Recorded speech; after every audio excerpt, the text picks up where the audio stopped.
allons-y pour la correction de l'exercice numéro 1, Amérique du Sud 2019. Alors, on nous parle dans une première partie du stockage de l'énergie. Alors, dans la question 1.1, on nous propose 3 schémas et on nous demande de choisir celui qui illustre mieux le stockage de l'énergie par le pentaoxyde de trititane. Alors, je vais chercher dans le texte de l'énoncé l'information. On me dit l'énergie reçue permet le passage du bêta-pentaoxyde de trititane au lambda-pentatrioxyde de trititane. Donc, ça veut dire qu'on passe d'un état bêta, bas en énergie, à un état lambda, plus haut en énergie. Donc, je pars d'un état bêta, bas en énergie, à un état lambda, haut en énergie. Et donc, on va avoir la seule possibilité qui sera le schéma C.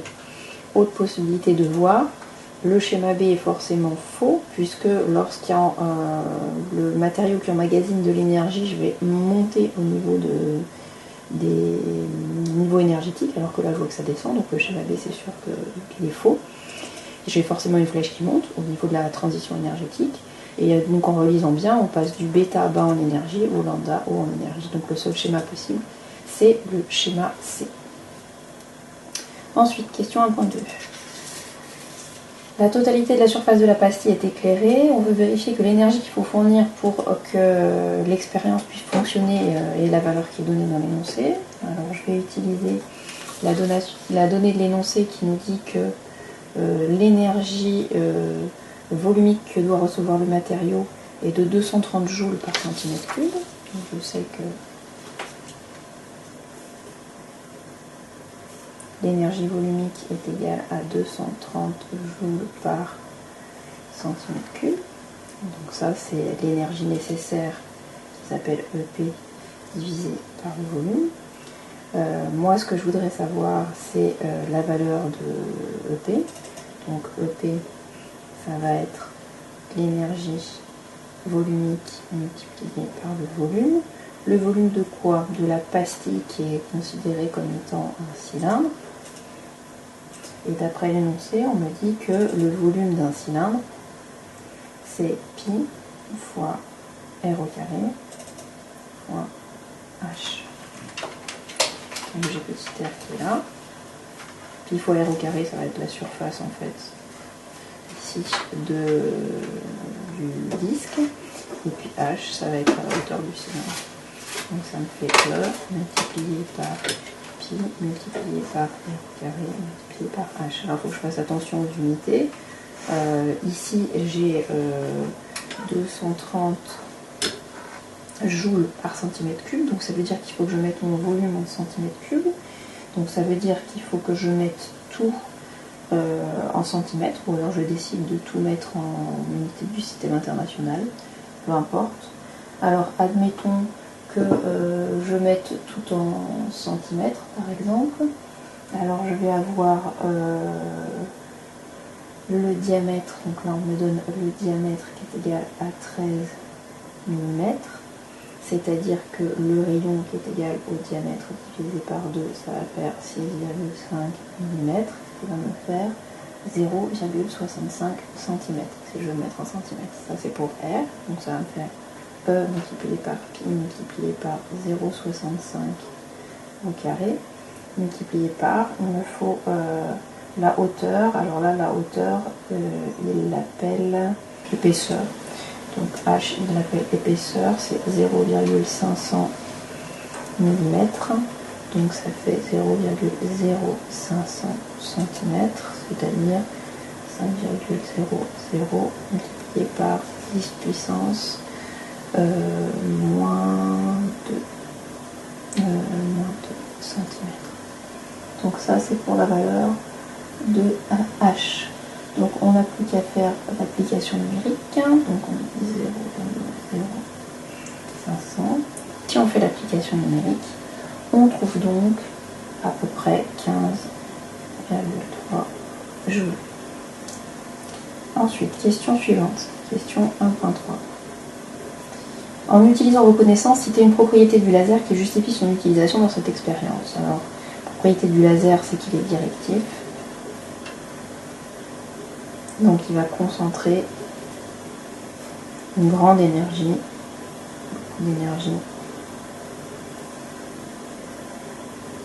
concentrée dans le faisceau. Il n'y a pas de divergence du faisceau, donc toute l'énergie va être concentrée sur l'épaisseur du faisceau du laser. Et donc cette énergie va pouvoir permettre de réaliser ce qu'on souhaite faire pour l'exercice.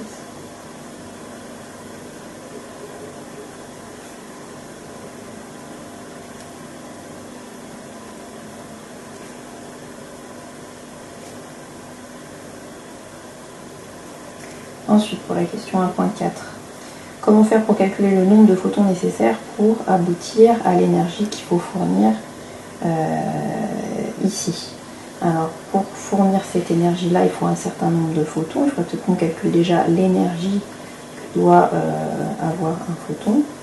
Donc, E égale H uni égale HC sur lambda. Donc, on va aller chercher les informations dans l'énoncé. Alors, si on fait l'application numérique, ça va nous faire H qui vaut 6,63 fois 10 puissance moins 34 en USI, multiplié par C. Alors, est-ce qu'il nous donne la célérité ou est-ce que c'est à nous de la connaître? Je ne vois pas la valeur, donc on va prendre 3,00 fois 10 puissance divisé par lambda. On doit nous donner une information quant à la longueur d'onde divisé par 410 fois 10 puissance moins 9. On n'a plus qu'à faire l'application numérique. Et une fois qu'on a fait l'application numérique, on trouve 4,85 fois 10 puissance moins 19 joules. Ça, c'est l'énergie pour un photon. Là, on peut faire une petite proportionnalité. Je sais que si j'ai un photon, j'ai une énergie de 4,85 fois 10 puissance moins 19 joules. Moi, je sais que j'ai une énergie nécessaire de 15,3 joules. Je fais un produit en croix. Et donc, je vais trouver que le nombre de photons, ça va être égal à 15,3 divisé par 4,85 fois 10 puissance moins 19. Et après calcul, on trouve de l'ordre de 3,15 fois 10 puissance 19 photons. Donc ça c'est question 1.4, question 1.5. Donnez l'ordre de grandeur de la durée minimale d'irradiation de la plastique par le laser pour permettre la transition et commenter la phrase. Une courte exposition au soleil permet de la charger. Alors, si je m'intéresse au laser, le débit, c'est-à-dire le nombre de photons par seconde pour le laser, on me dit il est d'à peu près 10 puissance 21 photons par seconde. Donc moi je sais que je veux, donc ça veut dire qu'une seconde ça fait un débit de 10 puissance 21. Moi je veux un débit de 10 puissance 19, donc 3,15 fois 10 puissance 19. Je fais un produit en croix. Et donc je vais trouver que le delta T va être égal à 3,15 fois 10 puissance 19 divisé par 10 puissance 21. Je fais l'application et je trouve à peu près 0,03 secondes, 30 millisecondes. Donc il faut 30 millisecondes grâce au laser pour pouvoir faire la transition du pentaoxyde de trititane de la forme bêta à la forme lambda. Ensuite, si je le fais avec le soleil, je sais que le débit de photons du soleil est de l'ordre de 10 puissance 17, donc ça c'est pour le soleil. Donc la durée, le delta T pour le soleil, ça va être égal à le nombre de photons dont j'ai besoin, c'est-à-dire 3,15 fois 10 puissance 19 divisé par le débit du soleil, le nombre de photons par seconde, donc ça va me faire 315 secondes. Si je convertis ça en minutes, ça fait à peu près un peu plus de 6 minutes. Parce que ça nous fait 300 pour 6 minutes. Et donc ça nous fait 6 minutes 15 secondes. Donc effectivement, on nous disait, après une courte exposition au soleil, c'est une exposition au soleil de l'ordre de 6 minutes. Donc c'est pas très important au niveau de la durée. Donc ça correspond bien à ce qui nous était donné dans l'énoncé. Alors dans la deuxième partie, on parle cette fois-ci de la restitution de l'énergie. Alors que dans la première partie, on nous parlait du stockage. Alors on nous explique tout un tas de choses à propos de la pastille qui est placée dans une enceinte avec du diazote sous pression. Alors première question, c'est une question de cours. Qu'est-ce que l'énergie interne? Alors l'énergie interne, on l'a vu dans le cours, c'est la somme de toutes les contributions des énergies cinétiques microscopiques et des énergies potentielles d'interaction microscopiques. En gros, c'est l'énergie du système moins son énergie mécanique, c'est-à-dire son énergie macroscopique, son énergie potentielle et son énergie cinétique macroscopique. Donc c'est la somme des énergies cinétiques microscopiques plus la somme des énergies potentielles d'interaction microscopique pour un système. Ensuite, alors concernant cette question 2.2, on me dit quelle est l'énergie restituée par la pastille au cours de l'expérience. Alors au cours de l'expérience, il faut bien que je précise mon système parce que il peut y avoir plusieurs choses. Il y a à la fois la pastille et à la fois l'enceinte qui contient le diazote. Alors l'information qui nous est donnée ici, la formule qui nous est donnée ici, elle permet de parler de la variation énergie interne du gaz. Donc ça veut dire que nous on va choisir comme système le diazote, qui est dans l'enceinte, puisque c'est sur lui que je vais avoir une information, et je vais faire un bilan à propos de ce diazote. Ce diazote, il va être en interaction avec un autre système, qui est la pastille, et donc la variation d'énergie interne du diazote, qui va être égale, donc d'après le premier principe de la thermodynamique, aux échanges sous forme de travail plus aux échanges thermiques, eh bien, je vais pouvoir dire que les échanges thermiques, il a des échanges thermiques uniquement avec la pastille. Donc ça, ce serait l'échange thermique avec la pastille. Voilà. Et ensuite, ici, il va y avoir un travail qui sera nul, puisqu'il n'y a pas d'autres systèmes qui seraient en interaction avec lui, ce qui permettrait d'augmenter ou diminuer son énergie interne sous forme d'un travail. Et donc la variation d'énergie interne du diazote est due à l'échange thermique qu'il fait avec la pastille. L'énergie restituée par la pastille va être une énergie comptée négativement si je prends comme système la pastille. Par contre, elle va être comptée positivement si je prends comme système le diazote. Donc cette valeur-là doit avoir une valeur positive à la fin quand je vais la calculer. Je vais pouvoir ensuite égaler avec la relation qui m'est donnée dans l'énoncé ici pour pouvoir calculer la quantité d'énergie restituée par la pastille sous forme d'énergie thermique. On me dit de calculer l'énergie restituée par la pastille au cours de l'expérience. Alors, le système, ça va être le gaz. Alors, ça va être le diazote contenu dans l'enceinte.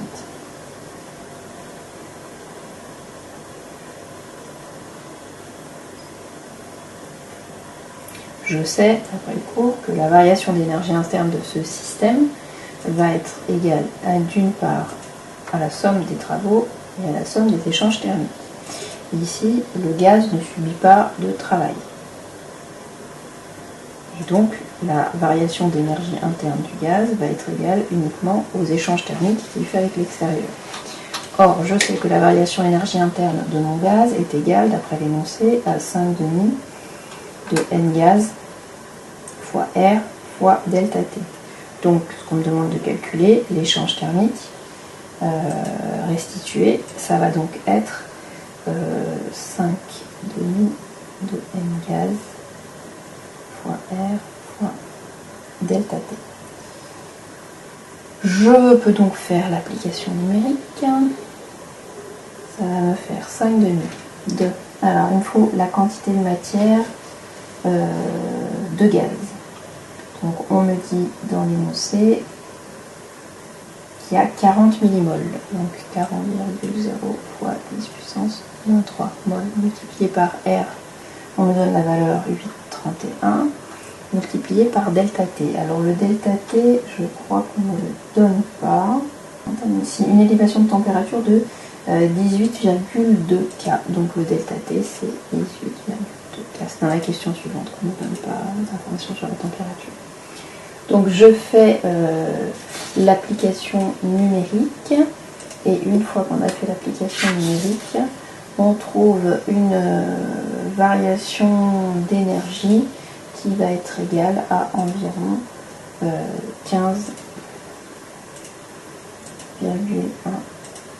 joules. Donc qui était à comparer aux 15,3 joules de tout à l'heure pour l'énergie qui était emmagasinée. Donc ça c'est pour l'énergie restituée. Ensuite, question 2.3. En considérant que les échanges énergétiques s'évacuent sans perte, calculez la masse de pentoxyde de trititane nécessaire pour chauffer 250 ml d'eau depuis la température ambiante jusqu'à 80 degrés. Alors il faudrait qu'on calcule l'énergie nécessaire. On a besoin d'échanges thermiques. Donc on fait l'hypothèse qu'il n'y a pas de perte. On a besoin d'une certaine quantité de chaleur, d'un certain échange thermique, qui va être égal à quoi? On veut chauffer de l'eau. Donc si on veut chauffer de l'eau, on sait qu'on a une masse de 250 ml d'eau. On considérera que la masse volumique de l'eau est à 1 g par millilitre, donc pas de problème, donc je connais la masse d'eau. Ensuite, je connais la capacité thermique massive de l'eau. Et ensuite, si je veux chauffer cette eau, entre une température finale, je vais le faire entre une température finale et une température initiale. La masse, je la connais. Après calcul avec la masse volumique, je sais que j'aurai 250 g d'eau. La capacité thermique massive de l'eau, on me la donne, 4,18 joules par gramme par Kelvin. Par degré Celsius, je te donne l'expliqué dans le cours, c'était pareil. La température finale, je sais que c'est 80 degrés Celsius. Et là, par contre, pour la température initiale, on me dit température ambiante. Donc je peux prendre par exemple 20 degrés. Ça, c'est à nous de choisir. 20 degrés, 15 degrés, peu importe. Là, tout aurait été accepté tant qu'on explique ce qu'on fait. Alors, allons-y. J'ai plus qu'à faire l'application numérique. Alors, allons-y. La quantité de chaleur nécessaire va être égale à 250 fois 4,18 multiplié par 60. Alors, on fait l'application numérique. 250 multiplié par 4,18 multiplié par 60. Et on trouve 6,3 fois 10 puissance 4 joules. Ça, c'est la première partie. Donc, on calcule la quantité de chaleur nécessaire pour réchauffer l'eau. Ensuite, deuxième chose, je sais que on a dit une pastille permettait d'obtenir 15,3 joules. Et cette pastille, si je regarde un énoncé, elle pesait 0,265 grammes. Or, une pastille, c'est-à-dire 0,265 grammes. Alors là, soit, donc elle avait emmagasiné 15,3, mais là on voit que elle a restitué uniquement 15,1. Donc soit on fait le calcul avec le 15,3, soit on fait le calcul avec l'énergie restituée, et je pense que c'est mieux de le faire avec ça. Donc une pastille, donc 0,165 g de matériaux, de pentoxyde de trititane, fournit ou restitue 15,1 joules. Moi j'ai besoin de 6,3 fois 10 puissance 4 joules. Donc je vais faire une règle de proportionnalité. Et donc la masse dont j'aurai besoin, ça va être 0,265 multiplié par 6,3 10 puissance 4 divisé par 15,1. Et donc je fais l'application numérique, 0,265 multiplié par 6,3 fois 10 puissance 4 divisé par 15,1. Ça me fait 1,1 fois 10 puissance 3 grammes. Ça me fait à peu près 1,1 kg. Et donc, pour pouvoir chauffer mes 250 ml d'eau de la température ambiante que j'ai prise égale à 20 degrés jusqu'à 80 degrés Celsius, il faudrait une masse de pentoxyde de trititane d'à peu près 1,1 kg. c'est une masse qui est une quantité raisonnable, ça paraît envisageable. Et donc ça pourrait permettre de stocker de l'énergie sur une masse raisonnable, en espérant que ce stockage se fasse sur une durée quand même relativement longue. On pourrait stocker assez facilement de l'énergie, notamment quand on n'a plus d'énergie solaire. Si on l'a stockée à l'intérieur de ce matériau, on pourrait la restituer pour faire chauffer de l'eau un peu plus tard.